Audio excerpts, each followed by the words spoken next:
الحمد لله رب العالمين والصلاة والسلام على سيد المرسلين أما بعد فأعوذ بالله من الشيطان الرجيم بسم اللہ الرحمن الرحیم. میرے ساتھ مل کر پڑھ لیں. الصلاة والسلام علیک یا رسول اللہ وعلی آلک واصحابک یا حبیب اللہ. میرے بزرگوں، دوستوں، احباب، محبین، السلام علیکم ورحمۃ اللہ وبرکاتہ. 28 شوال المکرم 1442 ہجری، 10 جون 2021، یوم الخمیس، جمعرات، تھرسڈے. پارہ الف لام میم، دوسری سورہ سورۃ البقرہ، اس کی آیت نمبر 30.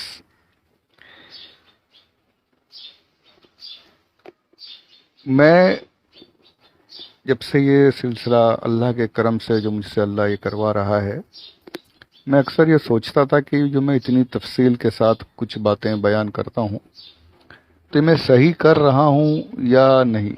مجھے سرسری طور پر بس تفسیر بیان کر کے چلے جانا چاہیے یا ایسے ہی تفصیل سے باتیں عرض کرنی چاہیے. تو آج بڑی خوشی ہوئی مجھے کہ میں جو کر رہا ہوں یہ غلط نہیں، صحیح کر رہا ہوں. حالانکہ سننے والے اتنے نہیں ہیں، ویوز اتنے نہیں آتے، کم آتے ہیں، پر جو سن رہے ہیں ان میں الحمدللہ ذوق رکھنے والے ہیں، علم کا جنہیں شوق ہے، ایسے لوگ بھی ہیں جو سوال بھی کرتے ہیں. تو آج ایسا ہی ایک سوال مجھے ہمارے ایک بھائی نے کیا، بڑا اچھا لگا مجھے. حالانکہ میں اس آڈیو میں اس کو بتانے ہی والا تھا، پر انہوں نے پہلے ہی وہ سوال کر دیا. وہ سوال یہ تھا کہ فرشتوں کو کیسے پتہ چلا کہ انسان خون بہائے گا، فساد کرے گا. ہمارے ان بھائی نے یہ سوال کیا، اور تمام تفاسیر میں بھی یہ موجود ہے، بہت اکثر تفاسیر میں، کہ ان کو پتہ کیسے چلا. تو آج اسی پر انشاءاللہ ہماری گفتگو ہوگی. ہو سکتا ہے 2 آڈیو بن جائیں اس پر، طوالت کے ساتھ اس کا جواب ہوگا، تفصیلی جواب ہوگا انشاءاللہ. اور بات واقعی یہ سوچنے کی ہے کہ ابھی تو پہلی تخلیق ہوئی ہے انسان کی، ابھی تو ابو البشر بنے ہیں، ابھی تو دنیا میں گئے بھی نہیں، ابھی تو بنے بھی نہیں، بننے سے پہلے ہی انہوں نے کہہ دیا اتجعل فیہا من یفسد فیہا یسفک الدماء. زمین میں اس کو خلیفہ بنایا جا رہا ہے یا اللہ جو فساد کرے گا، جو خون بہائے گا. ابھی تو کچھ ہوا بھی نہیں. کیسے بتا دیا فرشتوں نے کہ یہ ہونا ہے؟ کیسے معلوم پڑا انہیں؟ ہے نا، یہ سوال اٹھتا ہے. تمام مفسرین نے سب نے یہ سوال رکھا ہے، اس کے جوابات دیے ہیں. جتنا بھی میں نے پڑھا ہر تفسیر میں موجود ہے.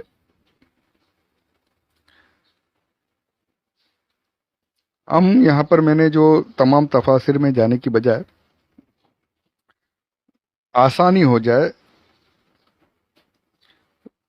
تفسیر نجوم الفرقان جلد 2 ہے، اس کا صفحہ نمبر 480. آپ نے پورا ایک باب، ایک پیراگراف پورا ایک لکھا ہے اس پر ہی کہ فرشتوں کو کیسے پتا چلا کہ انسان فساد پھیلائیں گے. جو تمام تفاسیر میں لکھا تھا اس کو آپ نے جمع کر کے اکثر باتیں یہاں پر لکھ دی ہیں.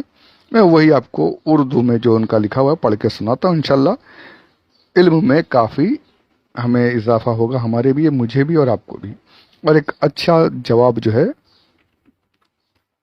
ہمارے سمجھ میں آ جائے گا انشاءاللہ عز و جل. درود پاک پڑھ لیجیے. اللہم صلی علی سیدنا مولانا محمد وعلی آل سیدنا مولانا محمد وبارک وسلم. صلاۃ و سلام علیک یا رسول اللہ صلی اللہ علیہ وسلم. آپ لکھتے ہیں کہ اللہ عز و جل نے فرشتوں کو بتایا کہ میں ایک مخلوق کو زمین میں پیدا کرنے والا ہوں، تو اسی وقت فرشتوں کو یہ بھی بتا دیا تھا، روایتوں میں یہ بھی موجود ہے کہ اللہ نے خود ہی فرشتوں کو بتا دیا تھا۔ آپ لکھتے ہیں، حضرت قتادہ رضی اللہ تعالی عنہ سے روایت کرتے ہیں کہ فرشتوں کو پہلے ہی رب تعالی نے بتا دیا تھا کہ وہ مخلوق جو میں پیدا کرنے والا ہوں ان میں سے کچھ فساد پھیلانے والے بھی ہوں گے۔ اسی وجہ سے فرشتوں نے تعجب کرتے ہوئے حقیقت حال کو جاننے کے لیے عرض کیا، اے اللہ، اس میں کیا حکمت ہے؟ کیا تو اس مخلوق کو خلیفہ بنائے گا جو فساد پھیلائیں گے اور خون بہائیں گے؟ تو نے تو خود ہی میں بتایا تھا یا رب عز و جل کہ یہ فسادی ہوں گے، کچھ لوگ اس میں فساد کریں گے، خون بہائیں گے، پھر بھی ان کو خلیفہ بنایا جا رہا ہے۔ ایک وجہ یہ کہ انہیں اس طریقے سے معلوم پڑا کہ اللہ عز و جل نے تمام، یہ انہوں نے اپنی طرف سے نہیں لکھا ہے، یہ تمام تفاسیر میں بہت سی جگہوں پر لکھا، انہوں نے یہاں جمع کر دیا علامہ عبدالرزاق بطرالوی رحمۃ اللہ تعالی علیہ نے۔ اچھا، اس کے بعد آگے ایک دوسری وجہ لکھتے ہیں، وَقِيلَ عَرَفُوا ذَلِكَ مِنَ اللَّوْحِ، یہ بہت پیاری بات ہے، یہ دوسرے پہ ہی لکھ دیا، اکثر تفاسیر میں لکھا ہے کہ ان کو یہ بات جو پتہ چلی ہے انہوں نے لوح محفوظ میں پڑھ لی تھی، لوح محفوظ میں دیکھ لی تھی فرشتوں نے۔ لوح محفوظ کیا ہے آپ کو، یہ تو بڑی ڈیٹیل ہے اس کی، کبھی انشاءاللہ وہ وہاں پہنچیں گے تو اس پر بھی بات کریں گے۔ یہاں مختصراً عرض کر دوں کہ لوح محفوظ میں تمام چیزیں قیامت تک ہونے والی سب کچھ اس میں لکھا ہوا ہے، سب کچھ لکھا ہے اس میں۔ مقربین فرشتوں کی وہاں تک پہنچ اللہ نے عطا کی ہے۔ تو یہ تمام بہت سی تفاسیر میں یہ بھی لکھا ہے کہ فرشتے کچھ جو ہیں وہاں پہنچ گئے تھے، انہوں نے یہ پڑھ لیا تھا لوح محفوظ میں اور آ کے دوسرے فرشتوں کو بتا دیا تھا کہ ایسی مخلوق بننے والی ہے جو فساد پھیلائیں گے، خون بہائیں گے۔ اللہ نے انہیں وہاں تک پہنچنے کی اجازت دی تھی، دیکھ لیا تھا انہوں نے، پڑھ لیا تھا، اس لیے ان کو پتہ چل گیا۔ اس پر علامہ آلوسی رحمت اللہ تعالی علیہ تفسیر روح المعانی میں آپ نے اس پر اعتراض کیا ہے۔ آپ نے یہ لکھا ہے کہ یہ کیسے ممکن ہے کہ فرشتے گئے لوح محفوظ میں، انہوں نے یہ تو پڑھ لیا کہ انسان فساد پھیلائے گا، انسان خون بہائے گا، لیکن انہوں نے یہ کیسے نہیں پڑھا کہ اللہ عز و جل اس کا کیا جواب دینے والا ہے؟ اگر ہم سوال کریں گے تو اللہ کا جواب کیا ہوگا، اس کے بعد کی باتیں، حکمتیں انہوں نے کیوں نہیں پڑھی؟ یہ آپ نے ایک اعتراض کیا ہے، علمی اعتراض ہے یہ، اور یقین مانیے یہ جو سوال ہوتے ہیں نا، ابھی جو مجھ سے بھی جو ہمارے بھائی نے سوال کیا، سوال سب کو ہم کو کرنا چاہیے۔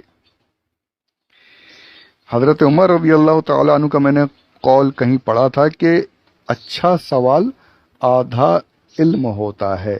اب آپ کو جیسے یہاں پر یہ سوال کیا گیا کہ فرشتوں کو کیسے پتا چلا، یہ ابھی ہم کو علم ہوا، ایک سوال، ایک بات ہمارے ذہن میں آئی، علم حاصل ہو گیا، آدھا ابھی ادھورا ہے، فرشتوں کو کیسے پتا چلا، یہ ادھورا علم۔ اب اس کا جب جواب مل جائے گا تو یہ علم سوال جواب ہو کے علم پورا ہو جائے گا۔ یعنی اچھا سوال کرنے سے ہمیں علم حاصل ہوتا ہے، اس کا جواب مل جائے تو علم مکمل ہوتا ہے، پورا ہو جاتا ہے۔ تو اچھے سوالات سوچنے چاہیے، کرنے چاہیے، اچھے لوگوں سے، علم والوں سے اچھے سوالات، علم والے سوالات کرنا چاہیے، یہ اچھی بات ہے۔ یہاں بھی فرشتوں نے سوال عرض کیا تھا رب عز و جل کی بارگاہ میں، تو ان کا بھی علم مکمل ہو گیا کہ بھئی کیا اس میں حکمت ہے کہ خون بہانے والے، فساد کرنے والے کوئی خلیفہ بنایا جا رہا ہے؟ تو اس میں ایک وجہ ان کا ادھورا علم مکمل ہو گیا، اور وجہ دوسری یہ تھی کہ لوح محفوظ سے پڑھ لیا۔ تو علامہ آلوسی نے یہ ایک اعتراض کیا اس پر کہ یہ مجھے صحیح نہیں لگتا کہ فرشتے لوح محفوظ میں انہوں نے وہ تو دیکھ لیا کہ انسان فساد و خون بہائے گا، فساد کرے گا، لیکن آگے کی باتیں نہیں دیکھی، رب عز و جل نے کیا جواب دینا ہے وہ نہیں دیکھا۔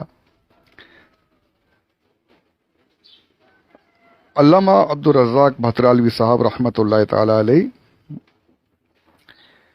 اسی سوال کا جواب دیتے ہوئے لکھتے ہیں تفسیر نجوم الفرقان میں، لکھتے ہیں کہ میرے نزدیک یہ کوئی بعید نہیں ہے، کوئی بڑی بات نہیں، یہ جو آپ نے اعتراض کیا صحیح ہے، لیکن ایسا ہو سکتا ہے اس لیے کہ جب اللہ تعالی نے اپنی حکمت کا اظہار کرنا تھا تو ان پر یہ واضح کر دیا کہ انسان فساد پھیلانے والے ہوں گے۔ ان کو اتنا دیکھنے مل گیا، دیکھیں اللہ کی طرف سے ہی، اللہ کے حکم سے ہی وہ دیکھ رہے تھے، انہوں نے پڑھ لیا فساد پھیلائیں گے اور خون بہائیں گے۔ لیکن رب تعالی نے اپنی حکمت اور اپنے مقربین کو ان سے مخفی رکھا، یعنی وہ باتیں اللہ نے ان کو پہنچنے نہیں دیا، ان باتوں تک، فرشتوں کو وہیں تک اتنی ہی اجازت دی۔ ہوتا نا بھی اب آدمی کے سامنے سے کچھ چیزیں نظر آ رہی ہیں، کچھ چیزیں چھپا دی جاتی، کچھ چیزیں ان کی نظروں سے دور تھیں، فرشتوں کی وہاں تک پہنچ نہیں ہو پائی، انہوں نے اتنا ہی دیکھا۔ وہ اس لیے کہ جب یہ سوال کریں گے تو اب پھر حکمتیں ظاہر ہوں گی کہ انسان کیا ہے، وہ اب ظاہر اللہ عز و جل خود بیان فرمائے گا کہ انسان کیا چیز ہے، تب کتنا انہیں فرشتوں کو کتنا لطف آئے گا اور کتنا کیسے اس سوال کا پھر انہیں جواب ملے گا، کتنا اس وقت کا جو لذت ہوگی وہ اور ہی ہوگی، خود سے جانے اس سے بہتر ہی کہ رب عز و جل خود بیان فرمائے، اس لیے ان سے چھپا دیا گیا۔ سبحان اللہ، کیا یہ سب باتیں ہیں، دل جھوم اٹھتا ہے۔ اسی لوح محفوظ کے بارے میں آپ سے یہ عرض کر دوں کہ فرشتے وہاں تک پہنچے، فرشتوں نے پڑھا، یہ یہاں پر تفاسیر سے معلوم ہو گیا، غیب تھا نا، یہ غیب کی باتیں بھی انسان گیا نہیں زمین پر، لوح محفوظ پہ دیکھ لیا انہوں نے۔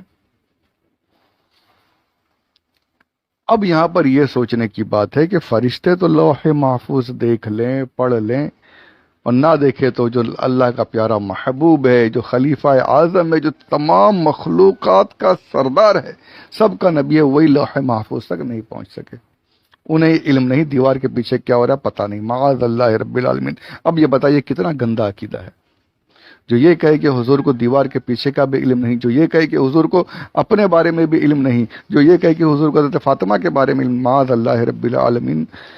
کتنی غلط بات ہے یہ نبی کے امتی ہیں کہ نبی کے غدار ہیں، یہ آپ خود فیصلہ کیجئے، میں اور زیادہ بات نہیں کروں گا۔ ہمارا عقیدہ یہ ہے کہ اللہ عز و جل نے ہمارے آقا صلی اللہ علیہ وآلہ وسلم کو علم غیب عطا فرمایا ہے۔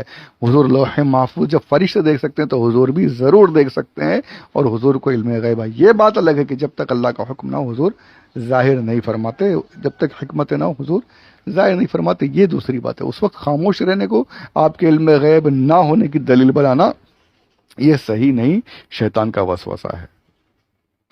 میری اس بات پر کہ حضور لوح محفوظ کو، اس کے لوح محفوظ کو پڑھ لیتے تھے، حضور کے علم میں ہے لوح محفوظ، اس پر صرف اپنی بات نہیں کروں گا، اکثر جہاں جہاں اہل سنت ہیں، جتنے ساری جہان میں سمجھتا ہوں ساری دنیا میں یہ سب کو پتہ ہے، سب پڑھتے ہوں گے قصیدہ بردہ شریف، بڑا پیارا قصیدہ، کئی عربی میں سمجھ لیجیے آسان زبان میں نظم عربی میں حضور کی شان میں، اللہ کی وحدہ، اللہ کی حمد میں ہے، کئی اشعار پر ہے، اچھی خاصی اس کی جلدیں، اور مشہور بہت پرانا، جس کا سبھی پڑھتے ہیں، مولایا صلی وسلم دائما ابدا علی حبیبی کا خیر خلق کلہم،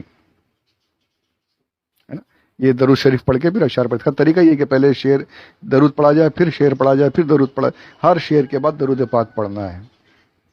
یہ بڑا ہی پیارا قصیدہ ہے، اور بہت اس کی، یعنی اس کا